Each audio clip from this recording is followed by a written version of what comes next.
Good morning. This is Melanie Garrett broadcasting live from GBTA Europe in Berlin. With me today is Khaled, Shahbo, who is the Senior Vice President for Europe for Enterprise Holdings. Welcome, Khaled. Well, thank you for having me. Thank you for being here, and thank you for your time on stage today. I enjoyed it. And it was great to see so many people in the flesh. In the flesh, exactly, and we appreciate your insights for sure. Thank you.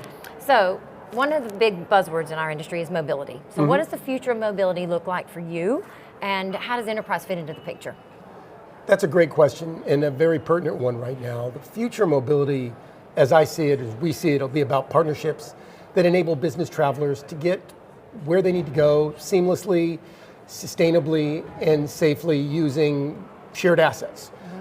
We've been in the business of providing shared mobility really since 1957. We rented cars by the hour, the day, and the minute. And we continue to evolve as customers' expectations and needs change. We're continuing to do that. Today, really the big difference is there are more places to pick up a vehicle or transportation than ever before, along with new technologies to make booking, collecting, returning a vehicle, and everything's supposed to make it a little bit easier, a little bit more automated. We're also seeing a development of things called mobility hubs, which house different types of transportation that allow consumers and commuters to switch between modes, car, bike, train, tram, even ferries. And we're working on a number of these projects around Europe to integrate our shared vehicles with other forms of transportation on singular applications, working with cities and governments and companies to do that. And I guess we see ourselves as more of an enabler by providing the right vehicle, right type of vehicle, in the right location, for the right duration, in order to provide the accessibility and flexibility people need nowadays and expect nowadays to make their journey a little bit more seamless. And the future of mobility really will be defined, as we see it, with collaboration, public, private, corporate, to make the entire ecosystem more sustainable. As you know, and that's really the big thing for us. So quite complicated, but... Oh, it is very complicated right now, yeah. Thank you for that. So how big a role will, speaking of buzzwords and sustainability, how big a role will sustainability play in the evolution of the mobility industry? Well, it's going to play a huge role. And over the last 30 years, climate change has gone from really being a fringe issue to a global priority.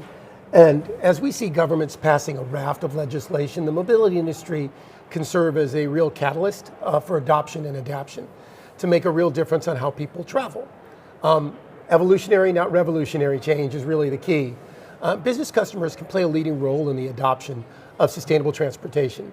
That'll continue as policymakers, as you know, are really great at making huge sweeping idealistic goals, 2050, 2040, 2030, but they're not as clear as to how we're going to get to 2023, 2024 and the steps we need to take. Just take a look at clean air zones. We can all agree that they're good for our cities and good ideas, but the way they're implemented is very inconsistent and occasionally terribly confusing. And quite often, these legislations or regulations are all about the stick of punitive measures and fines for non-compliance. Rarely are they about incentives. And we'd like to see incentives for businesses implementing sustainable changes to reward the right adaptation and adoption, not just penalties. And we need to focus on what's possible today and reward those sustainable behaviors. We're seeing a lot of great examples from just the people in this conference today. It's been unbelievable, about their willingness to collaborate and change the conversation from what used to be volume and discount and distribution to a much more holistic conversation about sustainable, holistic business travel. And the entire, that's really been the focus of our industry for a while. Yeah, good. Thank you. So the entire industry has been hit by a supply shortage of new vehicles here recently. So what are you doing to minimize the impact, on your corporate customers? That's a really timely question because the chip shortage and the vehicle shortage is a real thing. Yeah. I know oftentimes people cry wolf about supply, but no, the supply chain is dramatically affected by this globally, and we are seeing that. And as the largest purchaser of vehicles, private purchaser of vehicles globally, we are profoundly focused on this issue. We have great relationships with our manufacturing partners, and we're working with them on some almost real-time delivery. But our access to vehicles is restricted right now. One of the big things we're doing to support our corporate customers is that we're moving a vast majority of our fleet from, quite frankly, a more lucrative B2C leisure portfolio to make sure that we have the vehicles available for our B2B customers and our global travel partners, especially those that have long-term contracts with us. We've always believed as an organization for the last 6.5 decades that contracts are like puppies.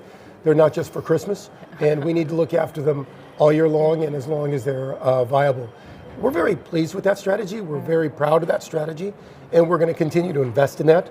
We do believe the vehicle shortage will begin to improve, but not really through 2022 and probably into the back half of 23 before we see any real normalization, because we're going to play catch up for a while.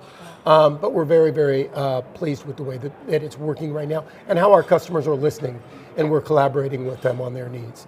But it's all about long-term partnerships. We hope to continue to focus on that. Yeah, and I know your corporate customers appreciate that. Well, we certainly appreciate them right now. Thank you. Well, with that, thank you very much, Khaled, and thank you for listening. And again, it's Melanie Garrett from GBTA Europe in Berlin.